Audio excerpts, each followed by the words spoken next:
Hello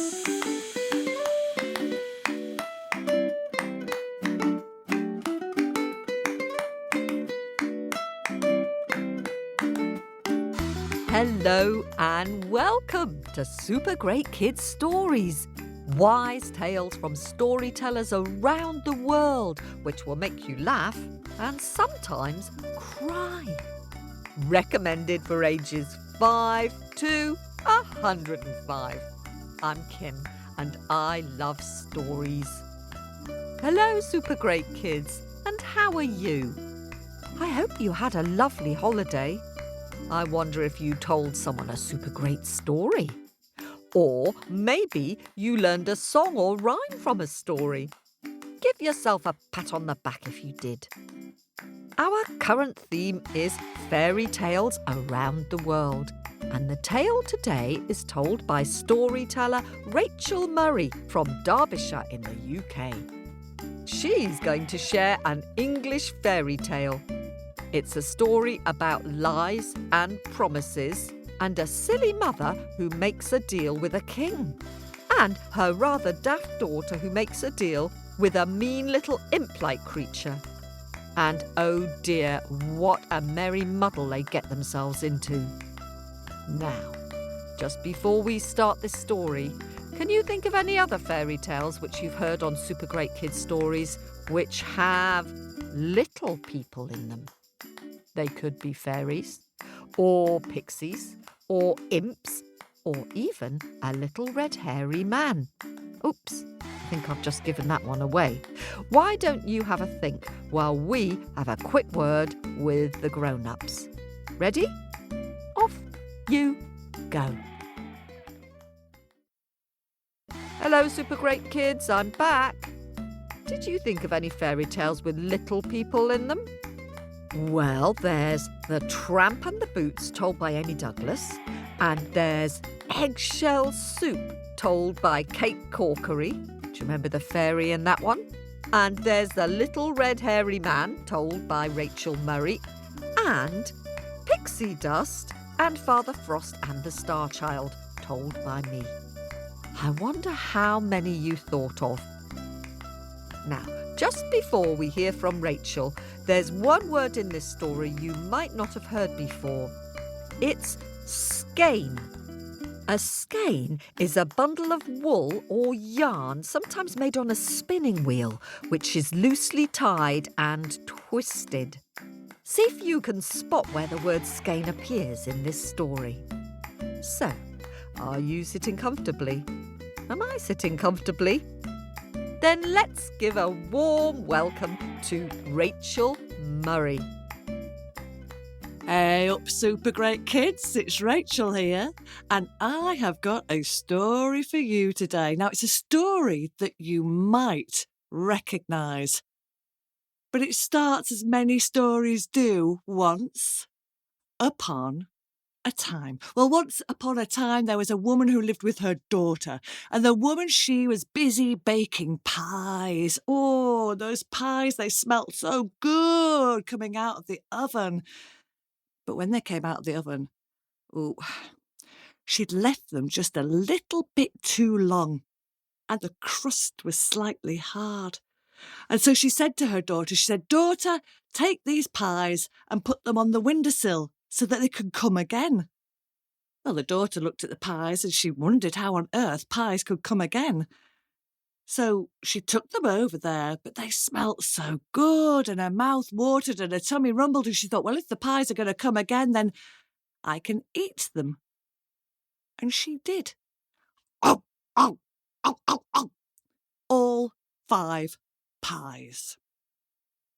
Now, you may know this, but what the mother had meant is when she said, go and put the pies there so that they can come again, well, she meant if we leave them out in the air will make the crust go all soft again.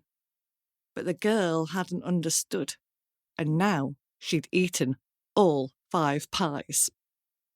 So that evening, when her mother said to her, "Girl, go and fetch those 5 pies and we'll have them for our dinner," the girl said, "Well, will they have come again?" And her mother said, "Yes, they'll have come again by now." So over she went to the windowsill and there were no pies there. She said, "There aren't any pies here." Her mother said, "But you put them there earlier." And the girl said, "No, I ate 5 pies earlier, and now they should have come again." And her mother was furious. Oh, what a foolish girl! Oh, why hadn't she explained properly? Now there were no pies, and now she was hungry, and now she was cross. So she took her spinning wheel outside because she didn't want to shout at her daughter. She took a spinning wheel outside, and she started to spin furiously. And as she span, she sang a song. My daughter ate 5 pies today. My daughter ate 5 pies. Oh, she was very cross. My daughter ate 5 pies today. My daughter ate 5 pies. 5 pies, 5 pies. My daughter ate 5 pies. 5 pies, 5 pies. My daughter ate 5 pies. Oh! And she kept on singing and she kept on spinning, and her song drifted out on the air, and it reached the ears of the king as he was galloping by. Well, when he heard the song, he liked the song, did the king. He came over to where the woman was spinning. He said, "Hey, old woman," he said, "I heard you singing, but I couldn't quite make out the words. Tell me, what are the words to your song?" The mother, what was she going to do? She couldn't tell the king that her daughter had eaten 5 pies. What a glutton, what a girl. What would he think of her? No, no, no, no, no. She'd have to make some different words. And she was thinking on her feet. She carried on spinning, and she said, "Oh, the words, yes, the words. They go like this. My daughter span 5 skeins today." Oh, this was good. My daughter span 5 skeins. My daughter span 5 skeins today. My daughter span 5 skeins. 5 skeins, 5 skeins. My daughter span 5 skeins. 5 skeins, 5 skeins. My daughter span 5 skeins. When she finished her song, she felt very pleased with herself. She thought she'd got away with it. But the king's mouth was open, because you should know something about spinning, super great kids. Spinning is hard. It's a skill. It's an art. And to spin 5 skeins in one day, nobody, but nobody can do that. And the king marvelled at the idea of this girl who could spin 5 skeins in one day. He said, "Well, you know, I've a mind to take a wife, and it sounds like your daughter might be the woman for me. She will come and live at the palace, and I will give her all manner of fine food and beautiful dresses. She'll have musicians and storytellers and acrobats to entertain her for 11 months of the year. And then for the last month of the year, I will lock her in a room with a spinning wheel, and she will spin me 5 skeins a day, every day for the month, or I will have her head." Well, the mother had kind of stopped listening towards the end because she was just so excited. The king wanted to marry her daughter. That would make her the king's mother-in-law. Her daughter would have fine food. She would have fine food. She would have good dresses. Oh, my goodness me. The woman agreed immediately. And so her daughter was married to the king, and she went to live in the palace. And she lived a life of luxury. She had fine food and beautiful dresses. She had musicians and storytellers and acrobats to entertain her for 11 months. And she was very happy. And then on the eve of the last month, the king took her and showed her room. And he said, "In this room, tomorrow, you will spin 5 skeins a day, every day, for a month. And if not, I will have your head." Well, the girl, she didn't have many skills. and she'd never really learnt to spin at all, let alone spin all that flax into all those skeins. What was she going to do? She went out into the garden and she found a quiet bench and she sat and she started to cry and she sobbed and she wailed as she wondered what would become of her. And then a little voice said, "Oi, why are you crying?" And she looked up, surprised that anybody was there and couldn't see anybody. And then she looked down, and down by her feet, probably no higher than her knees, was the strangest creature she'd ever seen. It was a small imp, a little hairy brute with pointy ears and red eyes and sharp teeth and a long tail he swung in his hand. And he looked up at the girl and he said, "Why are you crying?" She said, "Well, what use is it me telling you? You won't be able to help me. Nobody can help me. It's hopeless." "Why are you crying?" "Oh," she said, "I'm crying because the king expects me to spin 5 skeins a day, every day for a whole month, and if I don't, he will have my head. And I can't spin 5 skeins a day. Nobody can spin 5 skeins a day." "I can," said the imp. "What?" said the girl. "I can do it." You can do it. "I can do it."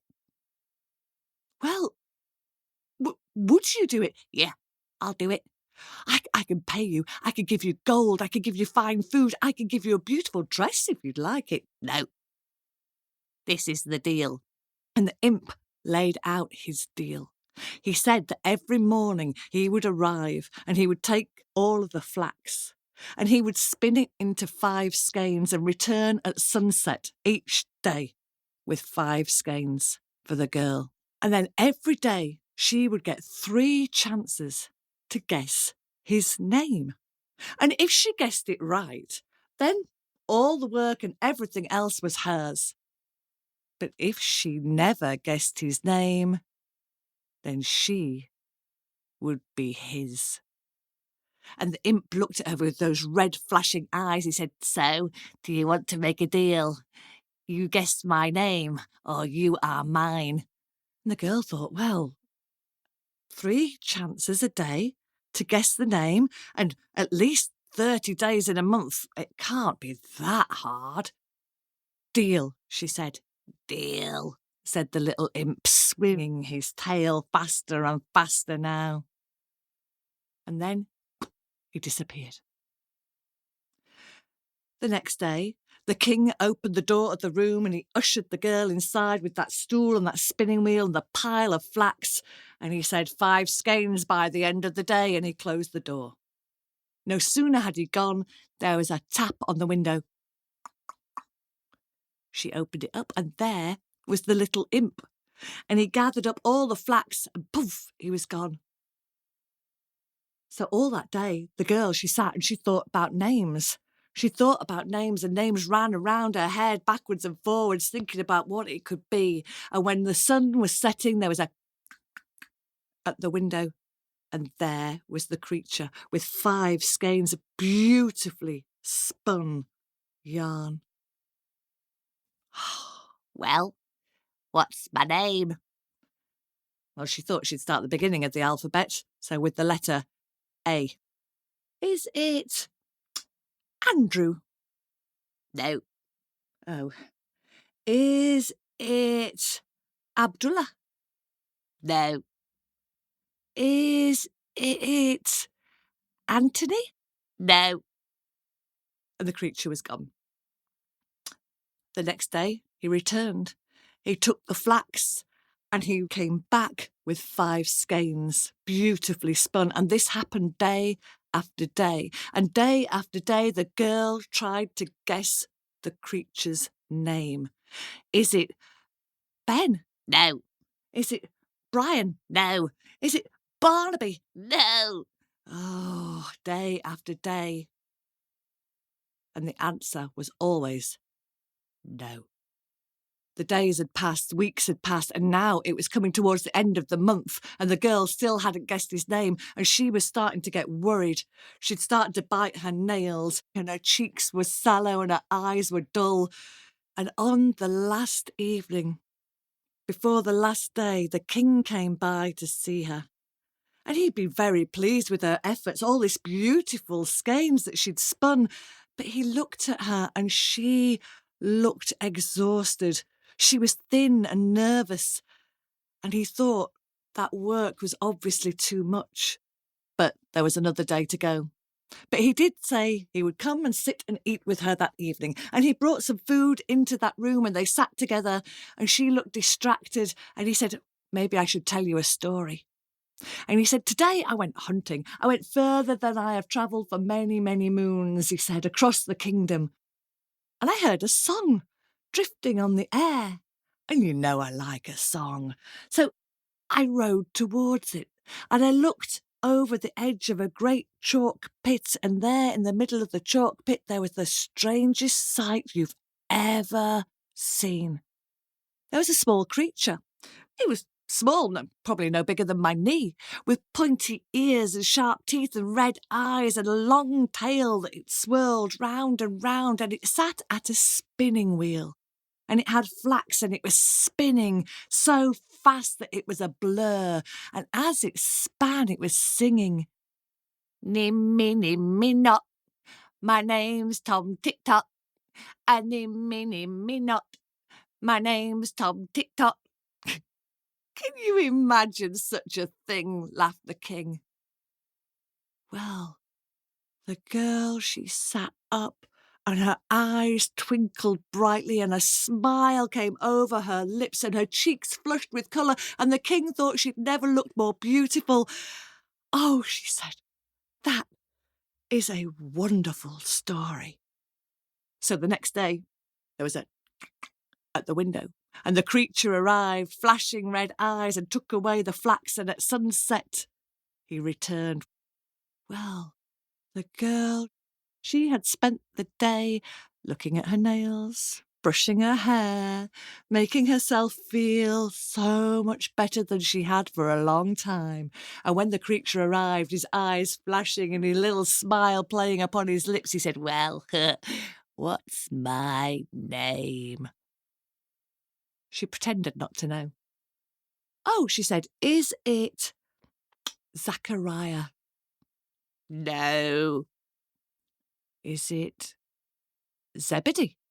No. Oh, well, nimmy not, your name's Tom Tit Tot. The creature looked like it would explode. Smoke came out of its ears and it fumed, and it said, how did you know? But she just smiled, and the creature disappeared in a cloud of smoke that had a slightly sulphurous smell to it, and was never seen again. And when the king came in that day, he declared that the queen obviously did not suit spinning and that she would never have to spin again. And I like to think that they lived happily ever after.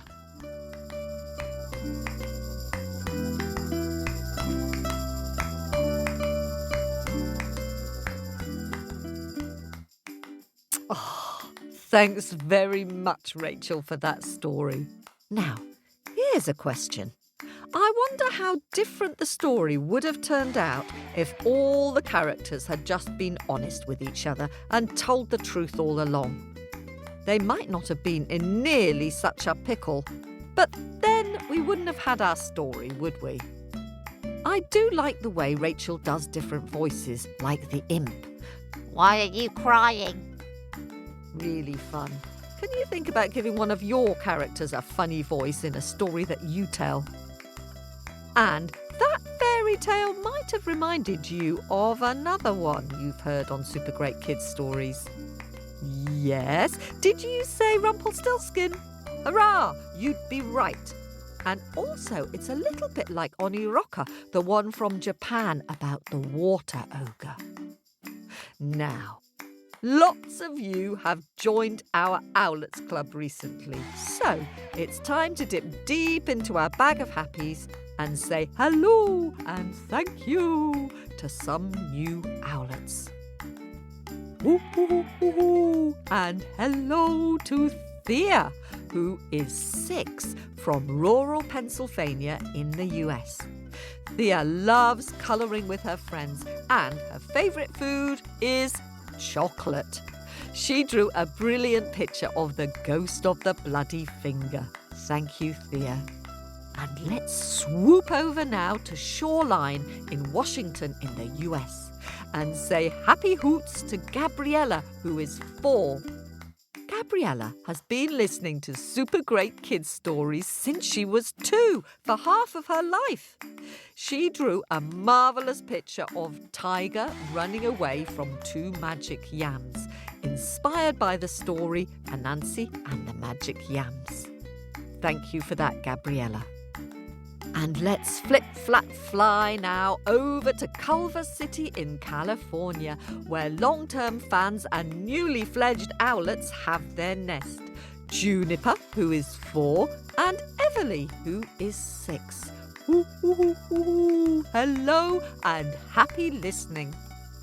Let's fly across the US now and out over the Atlantic and east to the UK and say a hearty hello to superfan owlets who have recently joined us. Their names are Shay, who is 7, and Zadok, who is 5. Shay's favourite story is Anansi and the Magic Yams, and Zadok's favourite is The Hairy Toe. Great choices, thank you. And staying in the UK, let's swoop down to say hello to owlets in Hampshire. 5-year-old Coralie and her brother Rowan.